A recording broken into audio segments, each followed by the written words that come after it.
Tere tulemast tänasesse ülevaatesse. Täna võtame ette midagi tõeliselt põnevat. Me hakkame kiht-kihtilt lahti harutama ja uurima üht maailma kõige intrigeerivamat ökosüsteemi – savanni. See on dünaamiline maailm, mis on pidevas liikumises ja kus sõna otseses võttes iga elusolend tantsid vihma ning päikese rütmis. Lähme kole asja kallale. Enne kui me aga sukeldume maakaartidesse ja kliimaandmetesse, mõelge korraks, kust tuleb teie hommikune kohv või see šokolaad, mida teile meeldib süüa, või isegi täiesti tavaline banaan.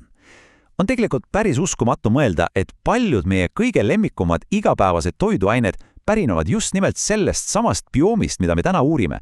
Savann ei ole lihtsalt mingi kauge metsik loodus, see on otseselt meie igapäevaeluga seotud. Selles ülevaates käime me loogilises järjestuses läbi 6 peamist teemat.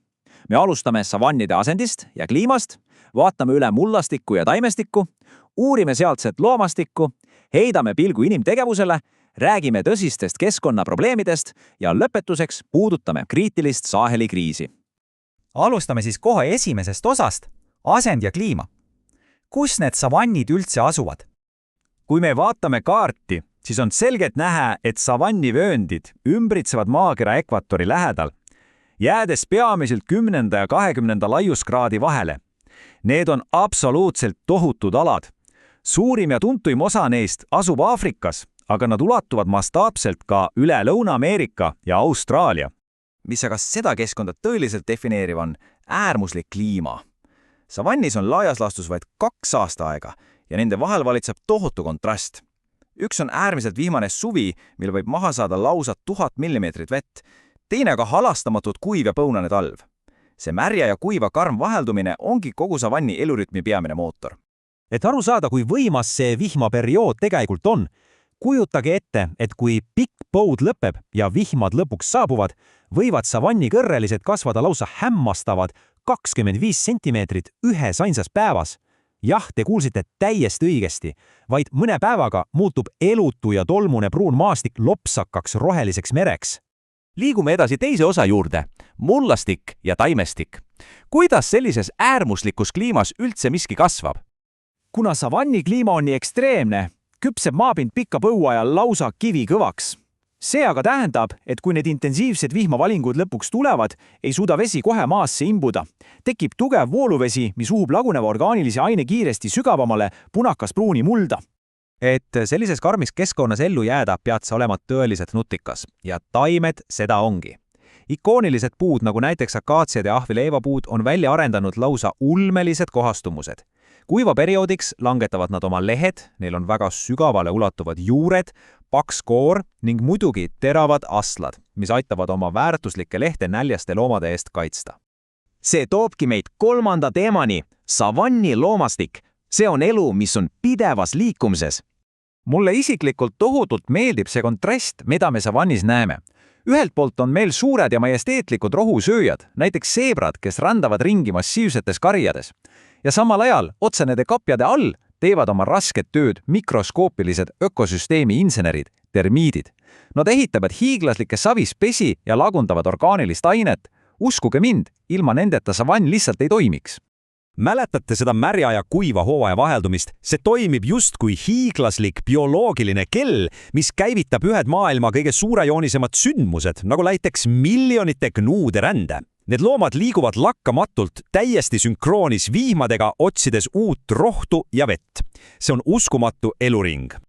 Vaatame nüüd 4. teemat. Kuidas sobitub siia pilti inimtegevus ja põllumajandus? Tuleb välja, et loomad ei ole ainult, kes vihmarütmi järgivad. Põlisrahmad on samuti põlvkondade viisi praktiseerinud rändavat ehk noomadide eluviisi. Selle asemel, et ühes kohas paigal püsida, liiguvad nad oma lammaste, kitsede ja veistega, täpselt samamoodi nagu metsikud karjad, otsides hooajalisi rohelisi karjemaid. Ja nüüd tuleme tagasi meie sissejuhatava küsimuse juurde. Tänapäeval kasutatakse neid suuri ja lamedaid savannialasid väga palju intensiivseks põllumajanduseks. Sinna rajatakse massiivseid istandusi, et kasvatada globaalseks ekspordiks sedasama kohvi, kakaod ja banaane, mida meiegi igapäevaselt tarbime. 5. osa on paraku veidi sünge. Keskendume keskkonnaprobleemidele, sest see imeline ökosüsteem on tõsises ohus. Tasakaalu võivad kõigutada isegi looduslikud tegurid. näiteks kui teatud alal kasvab elevantide populatsioon liiga suureks, võivad nad tuitu otsides massiliselt puid maha murda. Aja jooksul võib see muuta puudega kaetud alad taas lagedaks rohumaaks. Loodus ise on pidevas muutumises. Kuid olgem ausad, inimese mõju on kordades kiirem ja laastavam. Eriti suur probleem on ülekarjatamine. Kui kariloomade arv kasvab ühel maa-alal liiga suureks, sööakse taimestik lihtsalt nii kiiresti ära, et see ei suuda enam taastuda. Tulemuseks on täiesti paljas maapind, mis on kaitseta. Samuti on savanni tippliigid meeletu surve all salaküttimise tõttu. Kujutage ette, igal aastal tapetakse 10 000 elevante ja ninasarvikuid, et rahuldada globaalset nõudlust elevandiluu ja sarvede järele. See on ülimalt kurb reaalsus, mis viib kogu toiduahela tasakaalust välja. Kui me paneme nüüd kokku ülekarjatamise, puude mahavõtmise ja sagedased tulekahjud, on tulemuseks katastroofiline protsess nimega kõrbestumine. See on protsess, mille käigus viljakas savann muutub lihtsalt elutuks kõrbeks. Teatud piirkondades laieneb kõrb lausa 6 kilomeetrit igal aastal. Tolmutormid esindavad selle kurva protsessi viimast faasi. Kui taimede kaitsvad juurestikud on hävinud, on pinnas kaitseta. Karmid tuuled pühivad lihtsalt üle maastiku ja puhuvad minema viimasegi viljaka mulla. Pärast seda on seal mingisuguse põllumajandusega tegelemine absoluutselt võimatu. Mis toobki meid meie viimase teema juurde, Saheli kriis. See näitab valusalt, milleni need probleemid päriselus viivad.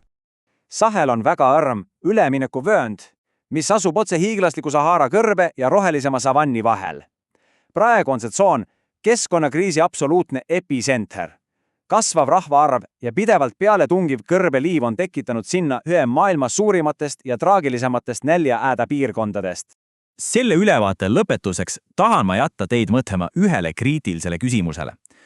Kuidas saame meie kui globaalne kogukond sekkuda, et kaitsta seda uskumatult elujõulist, kuid praeguni habrast ökosüsteemi, enne kui kõrbeliiv selle täielikult alla neelab? Savanni tervis on otseselt seotud meie kõigiga. Aitäh, et süvenesite minuga koos sellesse põnevasse teemasse. Loodan, et see ülevaade andis teile täiesti uue perspektiivi meie planeedi ühele imelisemale bioomile.